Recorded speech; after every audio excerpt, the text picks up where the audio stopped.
Baik, Assalamualaikum warahmatullahi wabarakatuh. Salam sejahtera. Ini adalah satu perkongsian guide yang mana ingin membantu adik-adik calon SPM 2020 untuk melaksanakan kerja khusus mereka ya. Kerja khusus kali ini diberi tentang tajuk kelab dan persatuan. Jadi kita ada sesuatu yang fresh dan baru juga. Tajuk dia kelab futsal sekian-sekian. Betul? Okey, sebelum tu saya nak beritahu dulu kami ada disclaimer sikit lah. Kami ni hanya nak bantu bagi idea bagaimana nak buat ataupun nak laksanakan kerja khusus awak. Bukanlah kami nak memberi jawapan sepenuhnya. Okey? Selebihnya effort anda dengan cikgu anda lah. Maknanya awak buat assignment ni, ni kerja khusus ni assignment lah. Awak buat mesti tunjuk cikgu awak. Tunjuk effort awak. Okey cikgu, saya dah siap dah. Dari A sampai B contohnya. Tunjuk cikgu awak. Sentiasa tunjuk. Sentiasa bertanya. Kalau cikgu awak kata, ni silap ni betul kan? Sila betulkan. Sebab apa-apa pun, guru di sekolah yang akan memberi markah. Berapa persen nak bawa SPM? 20%. Baik, kali ini kita nak bincang lampiran B untuk second round iaitu lain-lain urus niaga.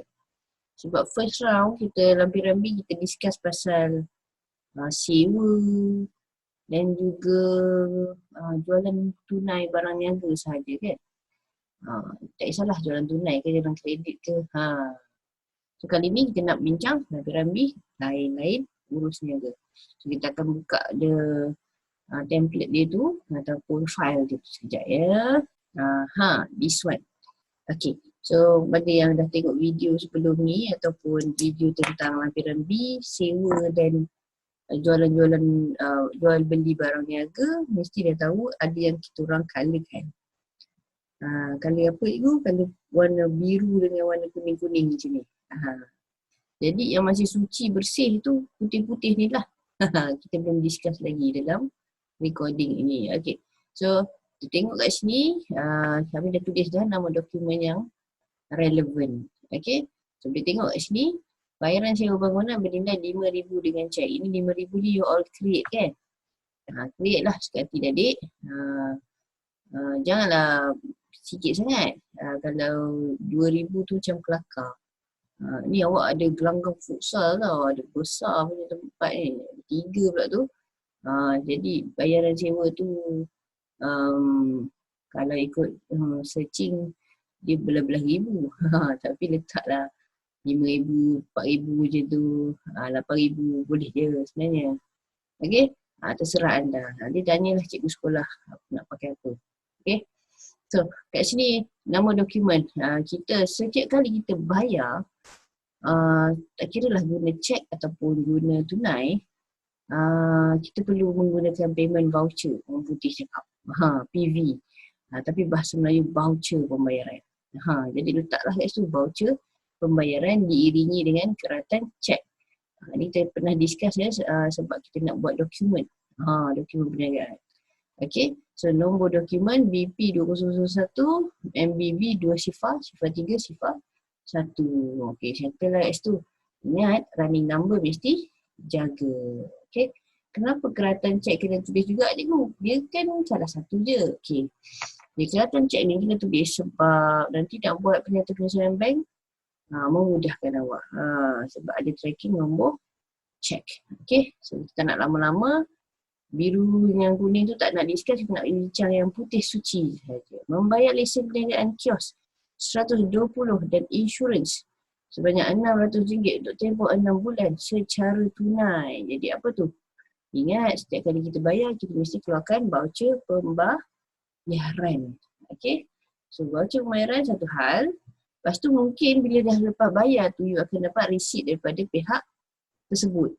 So bayar lesen ni, bayar dekat majlis daerah ke, sekatilah kan, di BKL ke, contohlah. Ataupun lesen perniagaan kios bayar kat SSM ke, pandai-pandai lah. So you kena kreatif kat situ, kalau belajar subjek perniagaan, boleh faham lebih lah. So kat sini akan ada nombor dokumen, iaitu Untuk lesen, voucher pembayarannya 2 sifar-sifar 2. Dan juga lagi satu adalah, yalah aku dah hilang. Tu dah sebentar. Ni lah. Ini tak wajib maknanya salah satulah. Kita bagi idea je. Kalau kita orang jawab receipt je lah. Receipt jadi receipt daripada orang pihak yang awak bayar tu lah. Okay. Kalau pakai voucher pembayaran, tracking ni nombor awak. Ni awak yang keluarkan. Jadi awak kena jaga. Yang suka-suka letak. Okay. Okay, next. Come on. So kita cari warna putih. Ni pun dah sebenarnya. Okay, tunai di bank kan. Ini kenapa kita letak warna kuning? Ini you all kena tracking cash flow you. Maknanya duit masuk. Lepas tu tengok ada berapa ringgit kat tangan. So amount tu kita bincang dalam, tak silap saya, jurnal penerimaan tunai tu yang lebih jelas. Supaya korang nampak, ni berapa ringgit. Jadi saya tak letak lah. Sebab nanti korang tiru pula. Bukan. Dia ada cara kira dia. Dia berbeza daripada seorang demi seorang. Okay. So kat sini kami letak slip transaksi perbankan elektronik sebab kita masukkan duit dekat mesin tu. Nanti mesin tu sedut kan. Cash deposit machine. Lepas tu dikeluarkan mesin. Cerit. Itu slip transaksi perbankan elektronik. Nombor dokumen up to you. Macam kami pakai Maybank. So kami letak je MDB. Letaklah nombor apa pun. 6 sifar 9988 sekali lah. Okay, tapi lepas ni dia akan nombor tu makin besar. Janganlah makin kecil. Okay, dia tak running number tak ada pun tak apa.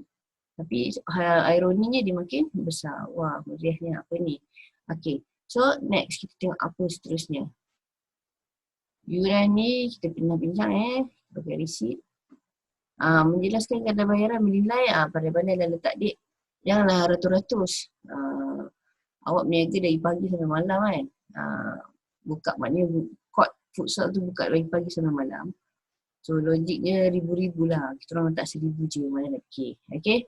So tapi apa-apa pun ikut cakap cikgu. Kalau cikgu sekolah kata letak 2,000 ke atas lah. Letaklah 2,000. Okay. Nama dokumen, voucher pembayaran dan keratan cek. Macam saya discuss tadi lah. Voucher pembayaran mesti mengiringi apa-apa bayaran dari pihak syarikat. Okay. Okay, jalan. Cikgu pening lah nak letak nombor dokumen. Kena buat. Kalau you dah buat jurnal penerimaan dan pembayaran tunai tu lagi senang. Sebab tracking dia dekat-dekat je. Okay. Menerima cek daripada perniagaan Aslam bagi tempahan khas. Ini optional kan. Terpisah lah pada awak nak letak A ke B ke. Terserah. Kami pilih Aslam je. A senang. Okay. So dia ada tempahan khas berjumlah sekian-sekian. Letak je amount berapa. Tapi biasa tempahan khas ni maknanya satu hari tu dia je kan. So letak je lah amount yang besar sikit. Cikgu letak 4,000 boleh. Sekali lah. Terus letak 3,000 lebih. Okay. Tu cakap tu. Okay. Tu special price lah tu. Okay. Nama dokumen, receipt dan sebagainya. Menerima cek bernilai 1,300. Ini juga receipt. Okay. Next. Tu kita dah bincang saja tu sebab biru kan. Jadi nak bincang warna putih je kan. Okay. Invoice. Okay. Invoice kita bagi dekat perniagaan Aslam selaku penganjur sekian-sekian. Jadi invoice maknanya kita jual secara kredit. So kita yang jual, kita yang akan keluarkan invoice. So nampak nama ni kita bagi INV, invoice, untuk Kelab Futsal Inspirasi JJ. So J lah kita letak kat situ, J. Lepas tu create lah 2020-031. Halal lah. Maknanya kita punya invoice yang pertama untuk bulan Mac ini. So lepas ni cikgu kalau kita ada jualan kredit lagi, kita keluarkan invoice juga kan cikgu? Yes. Nombor tu kena running lah. Jadi 31 jadi 32 ya pandai. Okay, jom kita jalan lagi. Mana ni? Cari putih suci bersih kan. Okey. Putih suci bersih nampak. Menjelaskan belanja pertandingan secara tunai. So voucher pembayaran cukup memadai. Cikgu nak tulis resit boleh? Tulislah. Resit. Lepas tu korang create lah. Resit tu dari siapa. Nombornya sekian-sekian. Mesti unik So voucher pembayaran sahaja pun cukup. Ni running number ni. Sebelum ni 002, sekarang 003. Tunai di bengkel sama story dia macam tadi.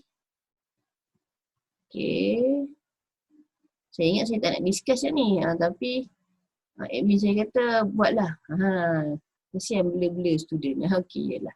Menjelaskan hutang kepada perniagaan selesai 600 dengan cek. So kat sini sebenarnya boleh je voucher pembayaran.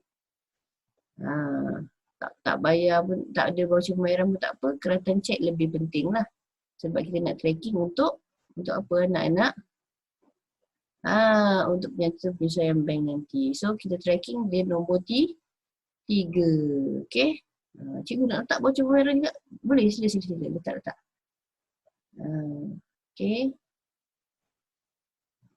Menjelaskan hutang kepada perniagaan Tom Biru. Macam ni lah. Nak letak voucher pembayaran keratan cek. Sebab kita guide je kan. So nampaklah, boleh letak, tak boleh letak. Tapi kalau you dah letak je semua. Macam tu. Okay. Okay, ni pun cerita yang sama. Ini perniagaan bintang menjelaskan sebahagian hutang. Maknanya orang bayar kat kita. Kita terima cek tu.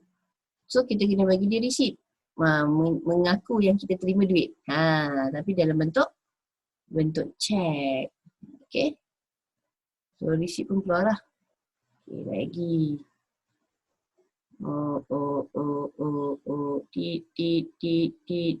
Ni kita pernah bincang. Okay.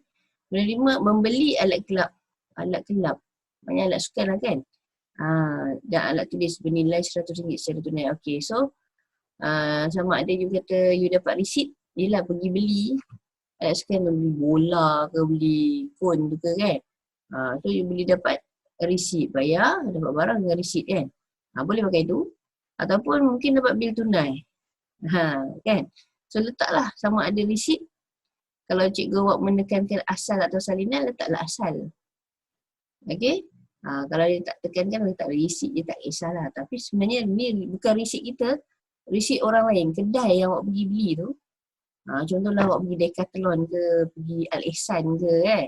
Al-Ihsan satu Malaysia ada, senang faham. Awak pergi Al-Ihsan, awak beli barang. Lepas tu kata, dapat resit lah. Ni bukti bos, saya pergi beli bola saiz berapa. Macam tu lah. So resit, beli kat mana? Al-Ihsan. Kotlah bola tu punctured ke kan. Rosak ke, you boleh pergi ganti. Benda macam tu lah. So dokumen ni, benda bukti betul. Dokumen, secara dokumen di mana awak beli. Bukti selfie dekat Al-Ihsan tu pun boleh juga. Tapi tak relevan. Kita nak dokumen juga. Okay. So bil tunai dan sebagainya. Dari. Okay. Kenapa CB tu? Ni cash bill. Orang putih Okay. Menerima cek daripada perniagaan Aslam untuk menjelaskan invoice. Ni senang kan. Resit lah. Kita terima bayaran dari orang. Jalan lagi. Mana putih ni. Mana ni. Sabar ya. Membayar upah pembantu kios secara tunai. Nama dokumen, voucher pembayaran lah. Sebab kita bayar dia duit. Cikgu mana dapat 560? Kenapa cikgu letak warna purple? Ni ada perkiraan dia. Tahu tak nak kira macam mana? Tak tahu. Ada baca tak kat depan? Ni kan ada cerita kat depan. Kat soalan tu, sekejap saya korek soalan. Sebab dia tebal gila kan. Sekejap saya tak silap saya dia RM5 sejam staf awak ataupun pembantu kios dibayar 2 kali sebulan. Ni saya baca balik So kita tulis kat sini. Tuliskanlah. Mana staf. Okey, saya baca operasi kios dibantu oleh 2 orang pembantu yang bekerja mengikut shift selama 8 jam. Okay. So 1 jam dia kerja dapat RM5 sejam. Maknanya dia kerja 8 jam. Dua, ada dua orang. So, dua orang. Dua orang saya tulis jadi dikali dengan berapa lagi tu? Sekejap, ambil kalkulator berapa je dapat ni? 5. Okay. So, kita tengok ada berapa kali kios dia dibuka. Maknanya berapa hari kios dia dibuka. Ni cerita satu hari 8 jam. Betul tak? So, dia kan buka di pagi sampai malam. So, ada berapa hari dia buka? Hari. Astaghfirullahaladzim. Panjang sikit. Okay. So, persoalan kita berapa hari? Okay, kita pun tengoklah dekat urus niaga kita. Betul?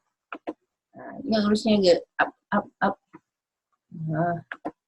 Berapa kali dia buka sejak 1 Mac. Macam mana nak tahu cikgu? Okay. Biar kat situ warna biru korang nampak Itu persoalannya berapa kali. Okay, ini 1 betul? Betul? 1. Okay, 1 Januari lagi. Betul 1 Januari 1 Mac. Okay, next. Next, tak bergerak pula. Okay. Bila lagi dia jual? Ada lagi? Nampak je kotak jualan tunai tu. Maknanya dia buka kedai ke tu? Cikgu boleh ke dia tak buka kedai? Sebab dia bukan bisnes. Ni partly je ataupun dia punya bisnes kecil je. Suka-suka dia. Ni 6 bulan. Betul? 6 bulan 3. So dia nak buka, dia buka sebab dia kelab, dia bukan bisnes. Okay, kena faham tu bukan hari-hari dia buka. 6. Itu pak kalau awak perasan lah. 7 hari bulan. 7 hari bulan. Okay, cantik. Ini kalau jumpa depan-depan ni senang, silap-silap je kan.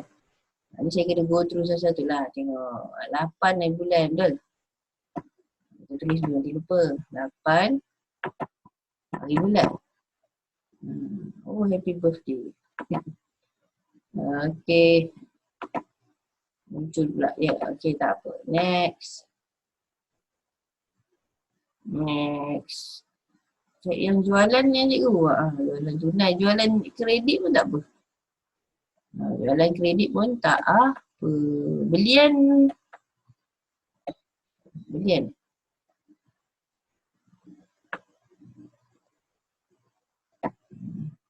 Sekejap. Mana pula ni? Okay.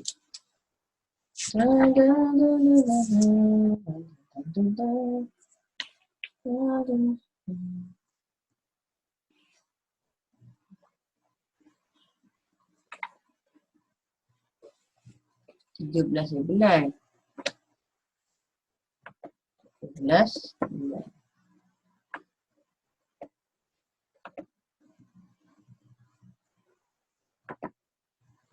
Mana ni?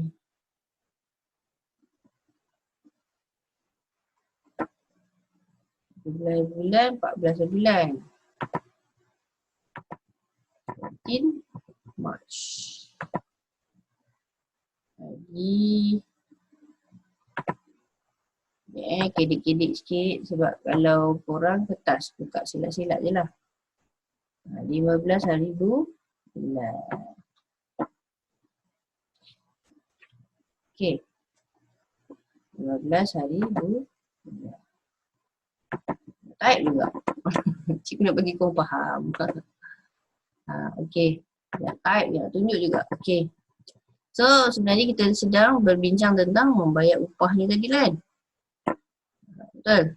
Okay. So membayar upah ni tadi mana kita orang dapat 560 macam ni lah. So bukanlah darab daripada bukan darab dengan 15 hari. Awak kena alert dia buka berapa kali, berapa hari je. So macam nak tahu dia buka berapa hari, tengoklah jualan dia ada bila. Kalau hari tu dia ada belian saja, tak semestinya dia buka kios. Sebab mungkin hari tu dia tutup akaun ke, dia check stok ke kan. Stok dah susut, dia kena order lah. Itu belian tu dia order lah tu. Ni nak bagi idea lah so alert dengan benda tu. So kalau ikut kat tarikh ni, berapa kali ni? Berapa kali kanak-kanak? So 7 kali. 1, 2, 3 ataupun 7 hari 4, 5, 6, 7. So kat sini akan jadi 7. So korang tekan calculator, you akan dapat 560. Okay, faham? Faham Okay, alhamdulillah. Tak faham, revise balik. Dia rewind balik. Okay. So habis kat situ, dia dapat idea. Sebab dia ada lagi sekali dia bayar upah pemandu kios. So kira sendiri. Macam itulah kaedahnya. Okay, tunai dibayangkan ni kita orang explain dekat jurnal penerimaan. Jurnal penerimaan dan pembayaran. Sama lah tu. Together. Okay, belanjaan voucher pembayaran lah. Sebab apa-apa pembayaran kena pakai voucher pembayaran. Diiringi kalau ada keratan cek, pakai cek, keratan cek. Kalau tunai boleh diiringi dengan resit. Okay. Resit itu resit asal lah Resit orang lain bagi kita. Tu dia. Kita jelaskan hutang. So baca pembayaran keratan cek. Keratan cek tu lebih penting lah sebab nombor tu nak tracking. Menjelaskan sebagai hutang serupa deh. Serupa deh. Jalan lagi. Menerima cek daripada peniaga bintang bagi tempahan sepenuhnya. Ni saya resit juga dah. Settle dah.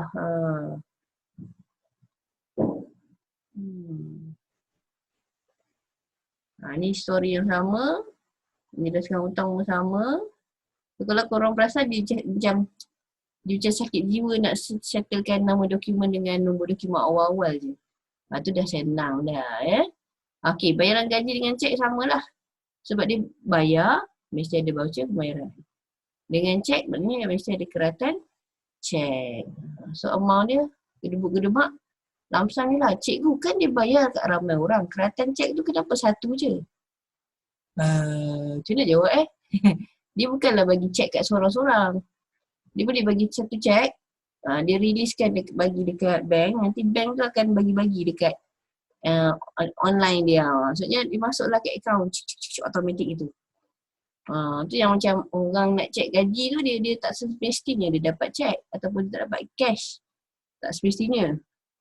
Dia kan pergi cek, biasa orang dapat gaji, aku nak cek gaji masuk ke tak. Dia pergi ke ATM, dia tengok, duit dia masuk. Kan. Itulah dia punya mekanisme dia tu. So nak belajar benda tu nanti time diploma ke, degree ke, belajarlah dia punya steps tu. Kalau tak diploma degree, kerja terus pun boleh tahu step tu. SOP Menerima cek daripada perniagaan bintang. Ni pun settle kan, senang. Receipt. Ingat, number tracking jangan lupa. Okay, menerima cek kuning daripada perniagaan A untuk menjelaskan sebagai hutang. Saya tuliskan tu account ABT. Ni kena alert dengan account ABT all. Apa maksud cikgu? Janganlah lebih daripada hutang orang tu. So kita discuss ni sekejap Sebentar.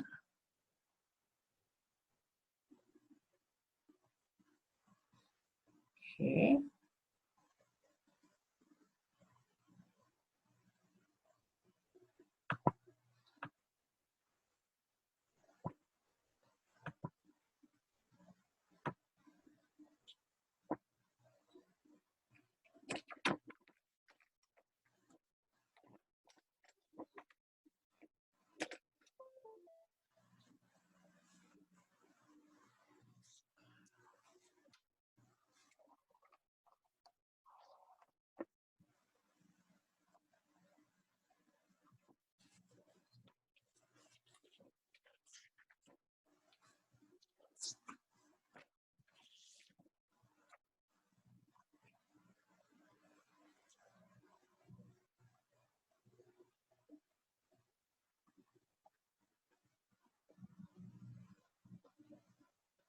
Okay. Beri saya kan. Okay. Saya mencari pen saya. Jadi kita nak tulis ABT Aslam. Kita go through kalau ABT Aslam, ABT tu kan asset kan. So kita punya baki BB akan berada di sebelah debit side. So first March baki kita 1,300. Tapi bila siapa Aslam dah bayar, kita dapat duit kan. Bila? 7 March. So kita buat macam ni. Maknanya dia settlekan menjelaskan hutang dah settle tadi. Ini satu peringkat hutang dia dah habis. Okay, next kita ada jual lagi kat dia. 7 hari bulan ada jualan kredit pada dia juga. Pertandingan futsal Puteri Basar. Berapa ribu? 2880 lah.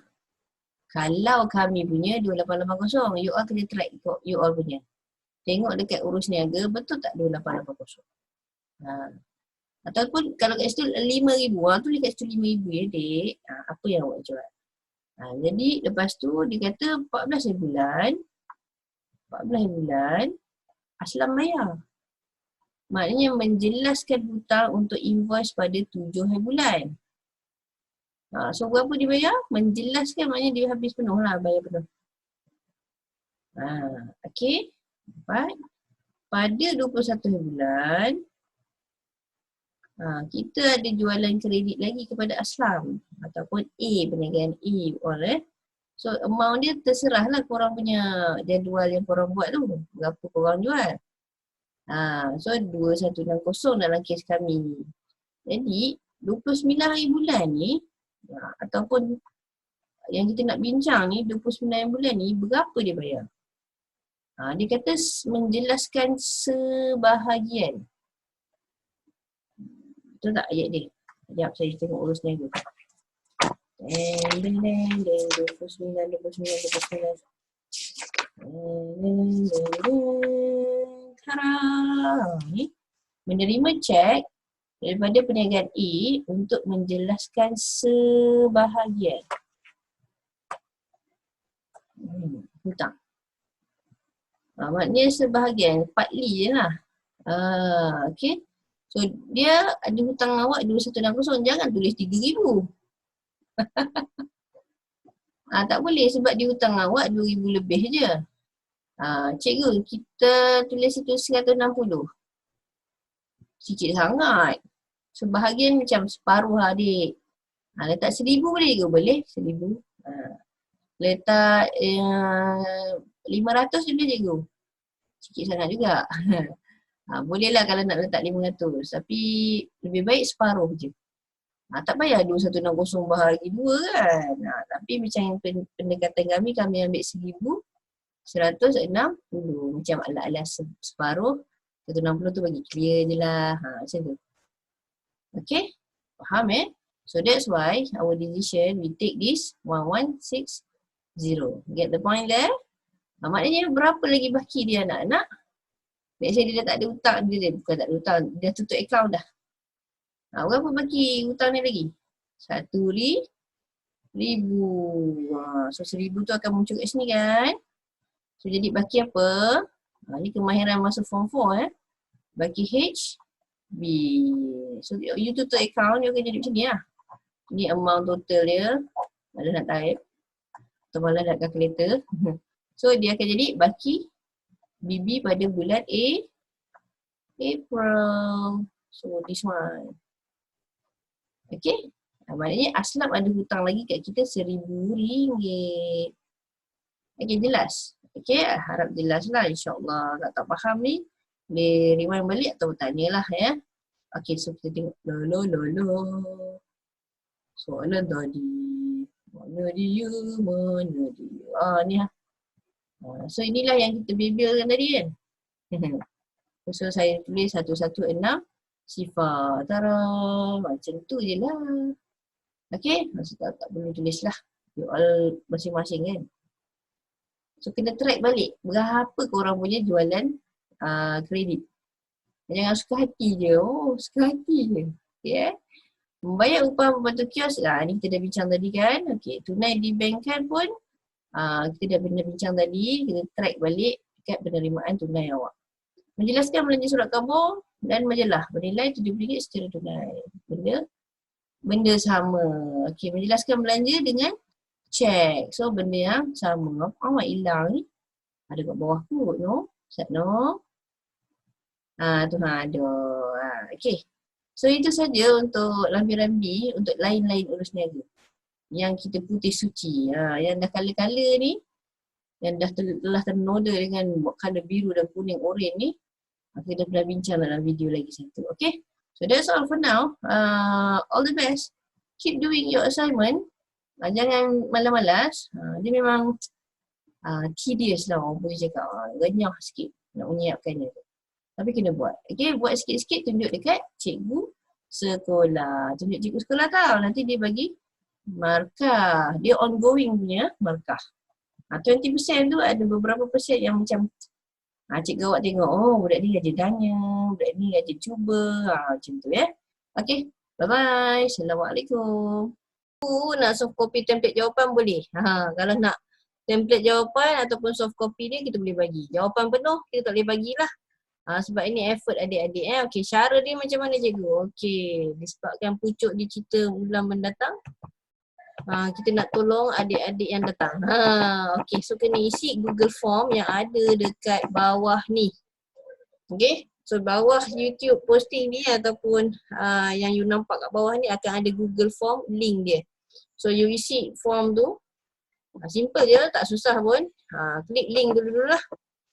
Isi sikit maklumat, email address adik, nama adik, sekolah mana, macam tu je kita tanya. And then kita akan bagi satu invitation. Email invitation. You akan dapat satu email. Dah siap isi borang tu, dah submit. You akan dapat satu email invitation untuk masuk Google Classroom. Okay. And then lepas dapat Google Classroom tu, you boleh enjoy lah. Download soft copy yang you nak pakai. Nak pakai soft copy tu macam mana, boleh tengok kita punya video-video. Okay. So, saya share how it looks like the Google Classroom. Macam mana nak download dan sebagainya. Okay, sekejap kita share. Okay, lepas adik dapat email invitation tu, adik kena confirmkan. Lepas tu adik terus boleh masuk Classroom. Okay, Google Classroom. You boleh tengok dekat screen kita ada paparan beginilah. So tajuk dia akan keluar kerja kursus SPM 2020. Adik klik link tu. Lepas tu adik pergi kat classwork. Kalau pakai phone dia ada dekat bawah classwork. So you akan nampak lah. Okay, contohnya nak buat hari ni ataupun masa tu adik nak buat tentang lampiran D ataupun lampiran F. So kat sini kami lah klasifikasikan D hingga J ada duduk dalam ni. So klik kat situ. Pergi dekat bawah ni. Klik sebelah kanan. Open link in new tab. Gedek dia akan buka. So bila dia buka, you klik kat situ. You akan nampak satu Excel. Macam-macam kan dekat bawah ni macam-macam. Rasa nak buat G, pergi kat G dan sebagainya. So macam mana nak download, pergi dekat sebelah kanan. Ada butang download lah. Yang arrow ke bawah tu. Sebelah gambar printer. Okay, so you pun tekanlah download kat situ. Okay, so tak susah lah. So itu kemahiran masing-masing lah menggunakan komputer. Saya tak menyangkal lagi anda-anda semua anak-anak yang bijak. Okay, so itu sahaja dari kami yang boleh kami bantu, insyaAllah. So jangan lupa teruskan subscribe kami dan tekan butang loceng tu untuk mendapatkan notification update-update video kami yang akan datang. Okay, jangan lupa subscribe dan share dengan kawan-kawan. Sebab kalau kita share makin bijaklah kita, insya-Allah. Okay, selamat berjaya semua. Assalamualaikum warahmatullahi wabarakatuh.